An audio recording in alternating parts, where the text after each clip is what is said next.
Hello, and thank you for joining us today at Be Your Own Advocate. This is a show where we but we present you with information that's going to help you be your own advocate in life in all different areas. And one of the areas that we've been focused on is caregiving. And with caregiving, there's over 6 million people that are even just registered as caregivers in the United States, aside from all the ones that just do it as part of their daily life. So today we have a guest who was a nurse and then ended up moving into being a caretaker for her mom with Alzheimer's. And during that time, she had to work. She had to take care of her mom. She had multiple levels of focus in her life that all of the things needed to be attended to.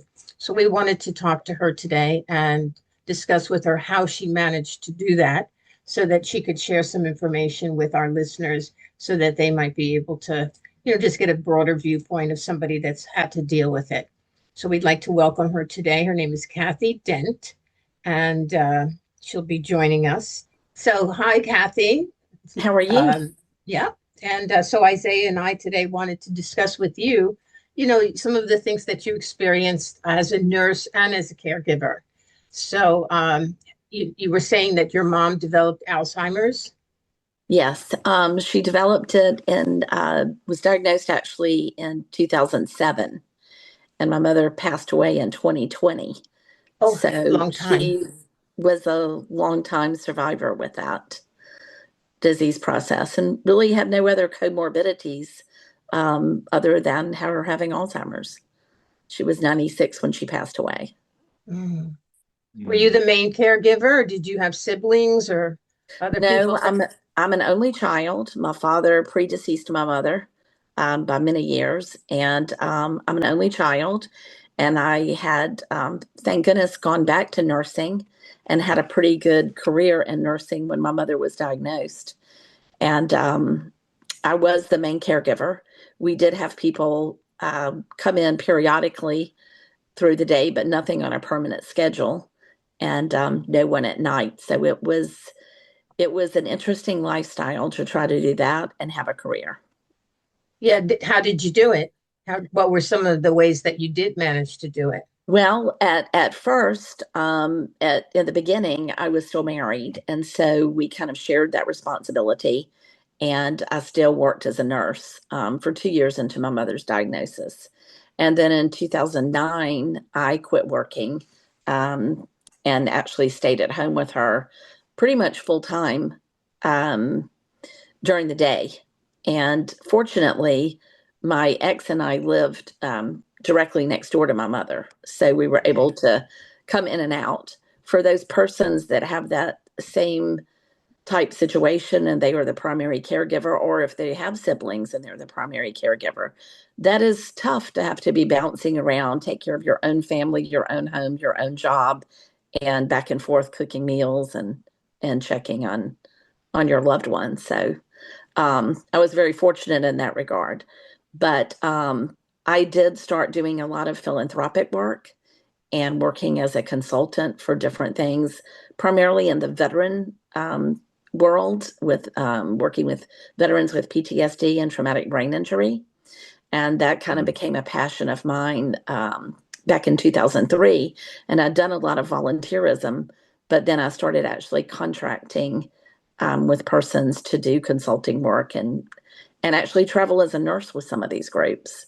And of course, part of that was for them to provide funding for me to do that was to have somebody stay with my mother.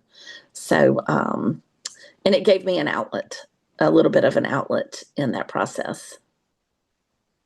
When you say your mom had Alzheimer's, was it a slow progression of the different symptoms, or you know? Um, yeah, it was pretty slow in my mother's case. I think the first thing that we noticed was my mother continuously lost her keys. She was always very independent, um, loved to get out and go, for anything, didn't want to ask anybody for help. And sorry, I'm not sure what just happened there. No, it's okay. Um, You're okay. so when I think my ex-spouse noticed more of the change, the day-to-day change than I did initially, and started calling it to my attention. And I think part of that was I was busy, and part of it was denial, which I'm sure, Mhm. most people kind of go through that process of, no, that's not really happening. You're just seeing things differently than I am. Right. One of the big things that we did notice is that her sense of smell was different and her sense of taste was different. Hmm. Um, my mother, in the end, she ate peanut butter and chocolate. She was a chocoholic. And I know as people age, their taste buds gravitate towards things that are salty and sweet anyway. But with my mother, it was a very significant change. And then we started noticing more and more things, but she still remained fairly independent. In 2007, we did put her on two medications, Namenda and Aricept. And she did relatively well with both of those medications and continued to take them up until about 3 years before she passed away. And we took her off of two of those. They had changed out some of her other medications, but some of them tended to make her heart rate go down too low. So we ended up taking her off of those. But even up until the very last moment, my mom still had her personality, and Oh, that's she nice. she was. I think a lot of Alzheimer's patients and patients that do have just dementia and not even Alzheimer's um, have that sense of awareness that things are changing or they're losing a grip and that they're not in control, and they try to mask that in many different ways. And sometimes in unexpected personalities, I think that comes out as anger and Right. having outbursts of temper. Even some of my friends who have gone through the same thing that I did, their mothers actually hitting them and refusing to, like, if they fall, refusing to get up out of the floor, and things that are really not safe for either the caregiver or the patient. Mhm. Fortunately, again, I was blessed not to be one of those people that went through that part. I kind of Mm. told my mother early on in a nurse to a patient language, not as a daughter to a mother, that that was just not tolerable and it was not safe. And No. that I would allow a lot of things of her doing in the home, but opening a door for a stranger or opening a door, period, to go outside Right. was going to get But you put in a facility or something, not at home. when you say that you started working with uh, military for Yes, PT, can you tell us a little bit about that? How sure. did you switch into that and. Well, I had been doing some volunteer work from 2003 until my mother was diagnosed. And in nursing, I've really became kind of fascinated with two aspects. One was cardiac, which is what my father had passed away from. And the other was PTSD, because I was married to a lieutenant colonel in the Air Force and had, through my volunteerism, had started seeing a lot of family dynamics and families being split up because of PTSD and traumatic brain injury Right. from Mhm. blast injury and Desert Storm. Mhm. And just realized that as a nurse that I could travel to some of the events that they were hosting for veterans, and that as a nurse I was qualified to be there if anyone had a medical disability, as well as with the mental side of it. And I actually did something rather crazy, which Barbara knows about, and that is that I took in a veteran who was an Army medic. He was from Hawaii, and I met him in Beaufort, South Carolina. And he had come there to attend a Gary Sinise event. And he later ended up moving to Columbia and lived with someone that I had placed him with, and that didn't work out. So I ended up moving out of my home into my mother's home full time, and he lived in my home for 9 months. And the He lived in agreement, in your home without you. You moved over yes, to your mom's. yes, yes. Mhm. And I did that. So the agreement was he wanted to be in the area which I lived because it was close to Fort Jackson, which is the largest Army training base in the United States. And that's where he had joined the military. He was from Hawaii and he had never really ventured outside of the islands until he joined the military. So I didn't understand at first when he was in Beaufort why he had the need to come to Columbia. And he was in search of himself, his old self. And so I allowed him to move here under certain stipulations. And one was that he got back in the VA system. And the other was the fact that the other was also that he become co-parent his children, which were in Texas at the time. Interesting. I say And you work a lot with, do you work with the PTSD? Yeah. Yeah. PTSD, dissociation, all kinds of different things. It's I am curious about one piece so far, what you've said, Kathy. Hi, nice to meet you. Hi, nice to meet you. I really appreciate your story so far. I think one thing that keeps up with me is like, as a caregiver, how do you put yourself to the side and continue to show up for others, in this case your mother, consistently? How do you frame that so that you're not, upset, frustrated, disgruntled, like holding negative emotion towards the person? Like, what allowed you to continue to show up for her and nurture yourself in the same time? It's such a difficult role. I'm just curious what you found was helpful for you. It is a very difficult role. And give me a minute because that struck an emotional chord there. Yeah. Take your time. I didn't realize until after my mother passed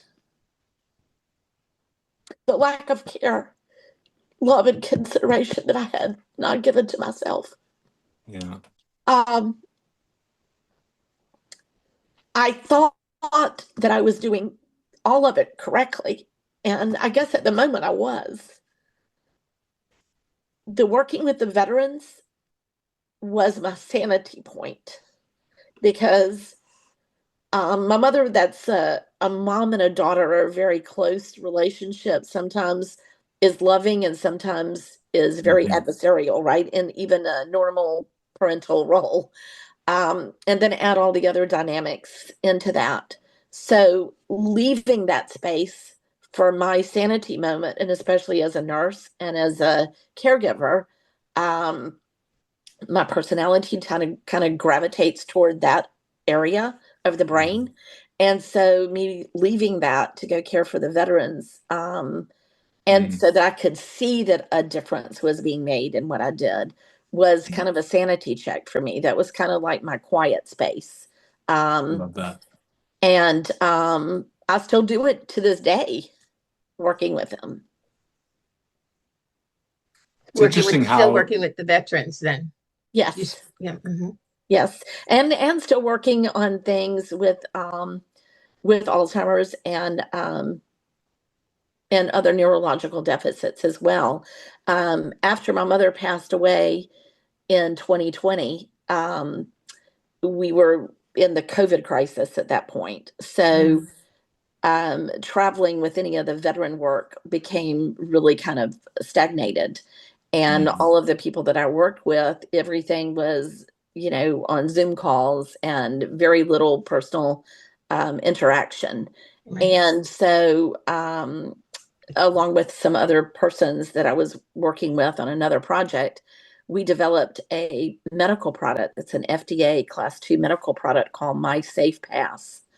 And that product is used for early detection of neurological deficits, Alzheimer's and Parkinson's, and some other neurological deficits, as well as early detection for mild to moderate concussion for things like blast injuries and things that men and women would experience at war, as well as in sports like football and soccer, where you would have blows to your head and things like that.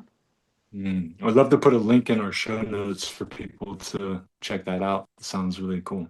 Okay.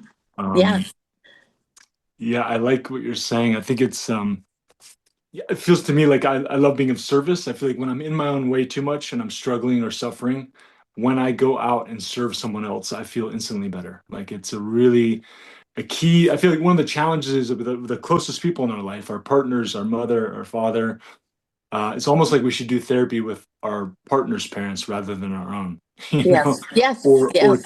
care for our partner's parents rather than our own. I mean, there's like so Right, much right. subconscious, undealt with material for most of us in those Yes, core relationships that is really difficult.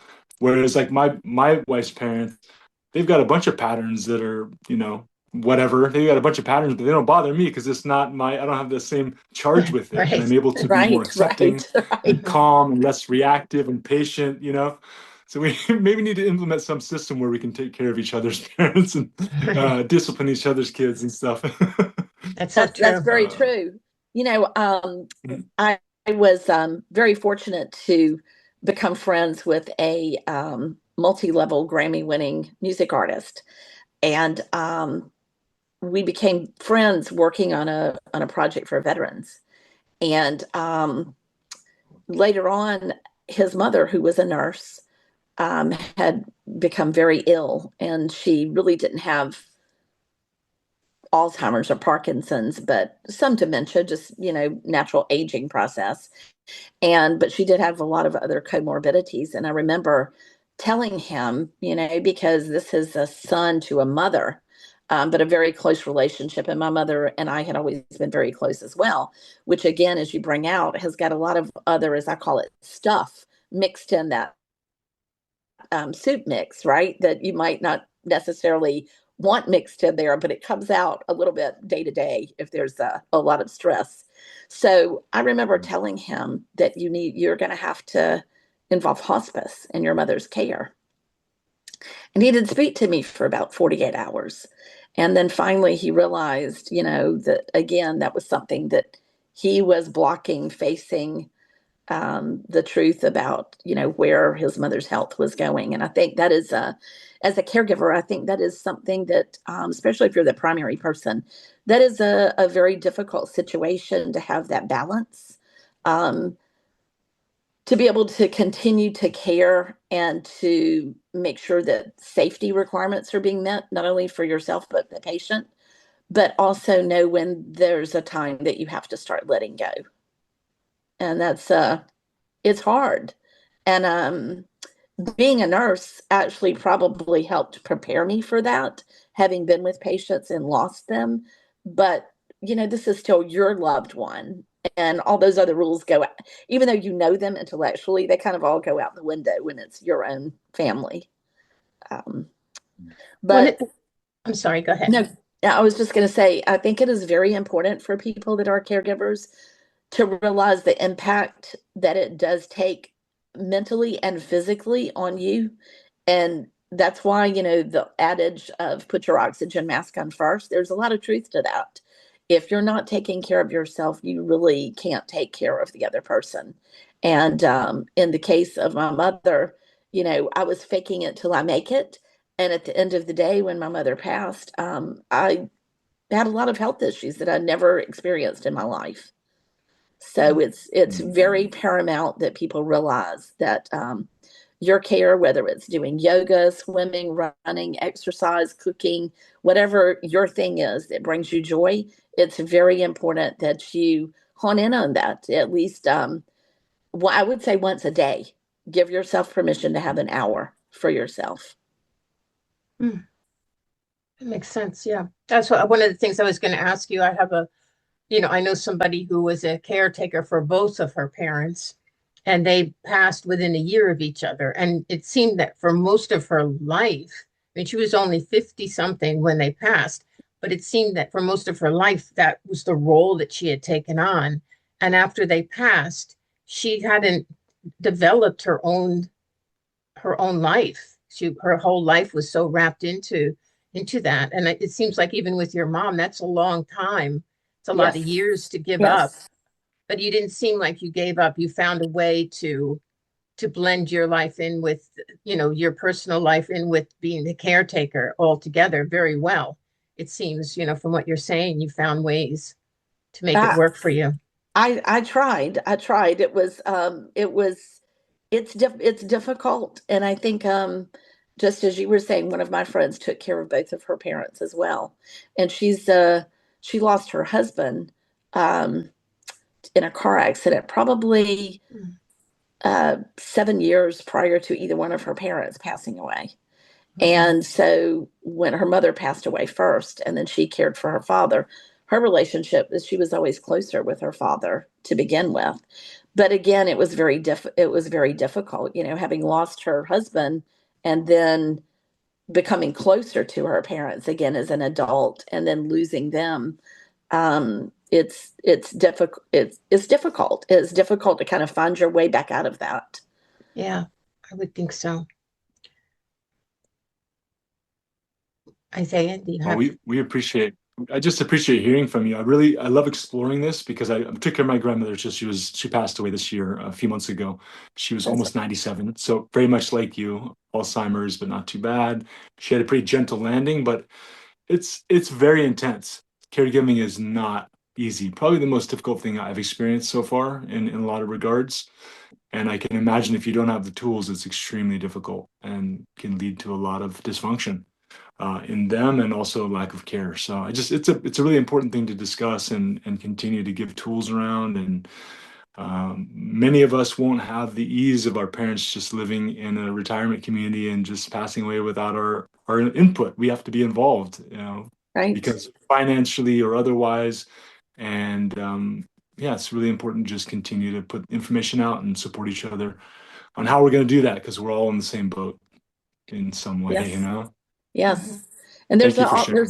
there's also a lot of veterans, their spouses or their caregivers that are, triple amputees, double amputees, many different, disabilities there. And so that's a big part of it. And I try to also, help influence those people because they're a lot younger, their spouses are a lot younger, and the dynamics of those relationships are much different than what I experienced. Much more Yeah. painful, I'm sure. I have some people I know that have Gulf War syndrome as well, and their partners take care of them, and that's even harder because it's not like they've termed it now, but the symptoms are neurological and very hard to track, hard to mitigate. It's very difficult to care for a partner who has something that's kind of undiagnosable or Right. phantom. But yeah, thank you for sharing. Yeah, that's a whole nother area that, like you were saying, they're a lot younger. It's a lot of more time. Oof, Mhm.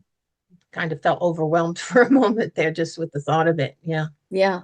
And it's difficult because, um, some of those veterans and some of them that I've traveled with, um, honestly, the whole time I was taking care of my mother, I would have expected them to have passed much quicker than my mother because of Right. all of the, comorbidities and all of the illnesses that they were dealing with on a daily basis at Mhm. a very high level. Whereas my Yeah. mother was fortunate enough not to really have anything other than this. She, at 86 years old, they put a pacemaker in her. The cardiologist that I used to work for, and I thought, "Are you crazy?" And he's like, "No, she's still, really spunky. She's got a great quality of life. Her heart rate's just really too low, and it's what's causing her to be so dizzy." So they put the pacemaker in, and she, a week later, my mom's bouncing around again. That's So great. Well, Wow. thank you so much for sharing with us today, Kathy. It was thank you really, for having me. very nice and very thank you for all that you do and will continue to do. It'd be nice Wow. to check back in with you. And as you said, what was the test that you were talking about? It's called My Safe Pass, and it's, My Safe Pass, and, there are multiple websites. Okay. I can get you the websites, Yeah, so that we'll they ask can be Charles to posted. put that up. Yeah. So that's also very interesting. A whole nother conversation, I think, right? Yes, yes. Okay, great. Well, thank you so much. Thank you I, both. Thank you. Isaiah, Thank you, anything? Kathy. No, I Okay. just appreciate you. Appreciate the Yep. conversation. Thank you. Yep. Thank you you for very being a much. guest on Be Your Own Advocate today. So thank you. Thank you. Take care.